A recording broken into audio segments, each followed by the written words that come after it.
હવે વાત રાજ્યના સમાચાર જામનગરમાંથી વાયુસેનાનું જેગુઆર ફાઇટર પ્લેન ક્રેશ થયું હોવાની વિગતો છે। આ દુર્ઘટનામાં એક પાયલોટ શહીદ થઈ ગયા। એક પાયલોટ જીજી હોસ્પિટલમાં સારવાર હેઠળ છે।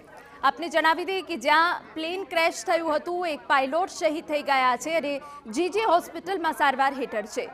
સુવર્ણા રોડ નજીક વાડી વિસ્તારમાં ટ્રેનિંગ માટેનું વિમાન ક્રેશ થઈ ગયું। પાયલટની સતર્કતાથી એરફિલ્ડ અને સ્થાનિક વસ્તીને નુકસાન થતાં બચ્યું છે।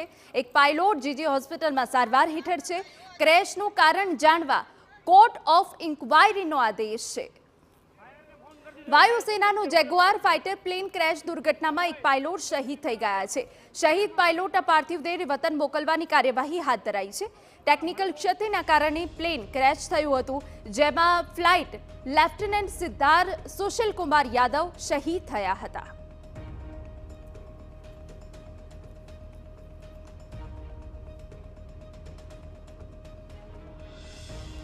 તો આ સીધા દ્રશ્યો પણ અમે આપને બતાવી રહ્યા છે। દુર્ઘટનામાં એક પાયલોટ જે શહીદ થઈ ગયા છે। એક ટેકનિકલ ક્ષતિ સર્જાઈ હતી, જેના કારણે આ ટ્રેનિંગનું જે પ્લેન હતું તે ક્રેશ થઈ ગયું છે। જેગુઆર ફાઇટર પ્લેન જે આંખના પલકારામાં ક્રેશ થઈ ગયું।